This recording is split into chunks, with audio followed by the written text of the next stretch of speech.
दिनै शक जादों आं दिनै माने सानब्लाबो आगोर मोना जादों माब्रै आगोर मोननो जेनेबा नोंथांमोनानो बुंदो माब्रै आगोर मोननो दिनै ओरै नाय दिनै ओरै BPF आव जइन जानाय दिनै ओरैजै नाय दिनै ओरैबो मा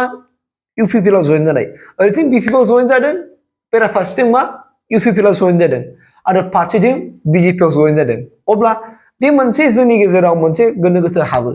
जे थारैनो मानसिफ्रा बबेनिफ्राय ओंखारबोनानै दिनै BPF आव जइन जानाय दिनै UPPL आव जइन जानाय दिनै BJP आव जइन जानाय बबेनिफ्राय ओंखारबोदों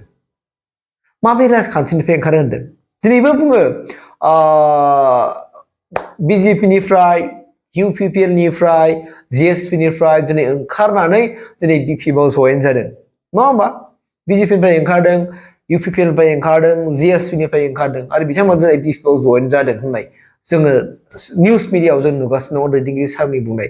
आरो ओरै फारसेथिंबो दिनै GSP निफ्राय कंग्रेसनिफ्राय आरो BPF निफ्राय दिनै मा UPPL आव जइन जादों होननाय बे बाथ्राखौ जों खोनागासिनो दङ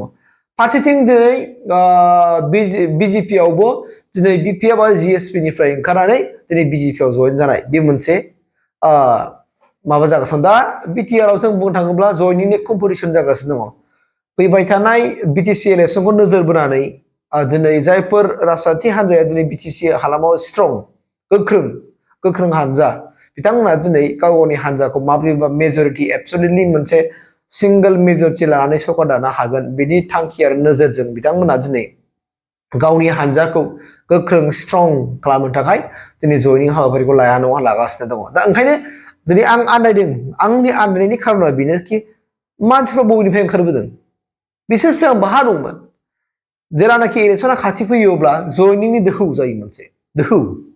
सोरखौबा जों मेगनाव नुथारनाय माने दैदेनगिरिफोर जायखौ जों दैदेनगिरि होनना मिथियो बिथांमोना दिनै जइन जायो नाथाय बै बिथांमोनखौ जों मिन्थियानो बिथांमोना बबेयाव माब्रै गामि ना सिंनि ना बबेनि जोंथ' मिथिया नङा होमबा जेब्लानाखि निउस मिडियाआव फोसावगोन माला गानहोगोन नङा होमबा पार्टियाव बरायनानै लागोन वेलकाम खालामगोन अब्लासो जोङो दिनै नुयोखि बिथांमोना बे समाव बाहा दंमोन नङा होमबा दा कम्पिटिशन जादों सोर बांसिन जयनिं खालामनो हागोन आरो सोरनि जयनिं खालामनाया सैथोथि दं एबा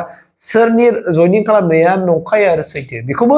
जोङो उननि समावसो जोंनो फोरमायगोन आरो जोंनो खिन्थागोन दा गतिके नंगौ बे बाथ्राया सैथोआनोखा जे इलेक्सनावहाय मोनफ्रोमबो राजखान्थि हान्जायानो माने मेजरिटि माने सिट दानानै देरहानो बयबो लुबैखायो बे एकदमबारे मोनफ्रोमबो राजखान्थि हान्जानि थांखि आरो नोजोर बेनो दा बे हिसाबै जों BTC होननानै बुङोबाथ' BTC आव मोननैल' हान्जा मस्ट माने गोख्रों होनना बुङोबा BPF जों UPPL जों दा गतिके बिथांमोना आनसलिक दल हिसाबै बिथांमोनानो माने मेजर रलखौ लागोन आरो बिथांमोनानो मेजरिटिखौबो मोना नङा मोनखागोनखा दा अब्ला दिनै BPF आवबो दिनै होंगो दोंगो जइन जादों आरो UPPL आवबो दिनै होंगो दोंगो जइन जादों BJP आवबो दिनै होंगो दोंगो जइन जादों अब्ला जों मानो थाखाय कनभिन्सन जाया दे जों मानो थाखाय गोनो गोथो जाया बबेनिफ्राय मानसिफ्रा ओंखारनानै बोरै जइन जादों बबे गुदुङाव थाखुमादोंमोन बिथांमोना आरो दिनै लोब दिनै ओंखारनानै सानसेयावनो 100 जन 200 जन 300 जन मानो जइन जादों दिनैबो BPF आव जइनिं भिडिअ नुगोन दिनैबो UPPL आव जइनिं भिडिअ नुगोन दिनैबो BJP आव दिनै जइनिं माने दोहौ ओमफ्रायनो ओरैबायदि मोनसे कनफिउजन जादों आंनि माथायाव हाबदों दा मा जादों थारैनो जइनिं बिथांमोना अब्ला पार्टियाव गोलाव सम थाबोबाय थाबोबाय दा बिथांमोना थाबोनानै दिनैसो नैबे राजखान्थि दोहौखौ नुनानै बा BTC इलेक्सनखौ नोजोर होनानै बिथांमोना बबे मोनसे मुलाम्फानि थाखाय बा माबे मोनसे लुबैनानै बिथांमोना दिनै पार्टियाव जइन जादों बे मोनसे गोनो गोथो खालामो आरोखि बे दिमागाव मोनसे साननाय होयो लोगोफोर दा जिखियानो जाया मानो राजनितिखौ बयबो गेलेनायनि सुजुग आरो सुबिदाखौ बयहाबो मोननांगौ आरो राजनितिक हान्जायाव ओरै थांनाय आरो फैनाय बयहाबो माने राइट्स दङ माने गावनि बिबेकजों सायख'नानै गाव जायखौ मोजां मोनो बेखौ बे हान्जायाव जइन जाहैनाय आरो बे हान्जानि थांखि नोजोर माने जेनोखि आइडिअलजिफोरजों माने गोरोबनानै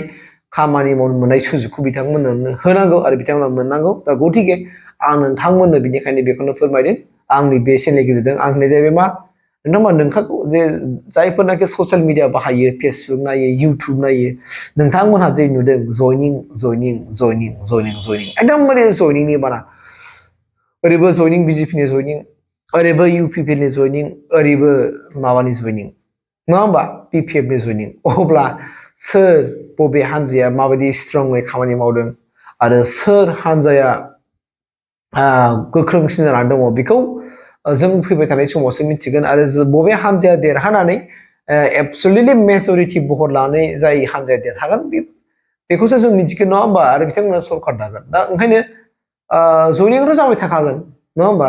जाबाय थाखागोन दिनैबो नोङो जादों गाबोनबो जादों माने BPF आवबो माने UPPL आवबो आरो BJP आवबो दा बिथांमोननिसो गोसोनि सान्थि बिथांमोननिसो गोसोनि नाय बिजिरनाय बिथांमोननिसो मोन्दांथि नङा होमबा बिथांमोना गाव गावनि गोसोजों मोन्दांनानै आङो उमुक पार्टियाव थानानै आङो खामानि मावगोन आं उमुक पार्टियाव थानानै आं खामानि मावगोन आं उमुक पार्टियाव थानानै समाजखौ सिबिगोन होननानै बिथांमोना दिनै जानजि खालामना फैदोंबा जों बिसोरखौबो जोङो सुजुग होनांगोन सुबिदा होनांगोन मावनो थाखाय जों सुजुग सुबिदा होनांगोन नङा होमबा बिथांमोना थारैनो मावनो हामारो ना हामारा दा बिथांमोननि मोन्दांथिफ्रा बेसेबां साखात बा निराखात जों बेखौ मिथिगोन आरोखि स' बेखिनिखौनो नोंथांमोना फैदों आरोखि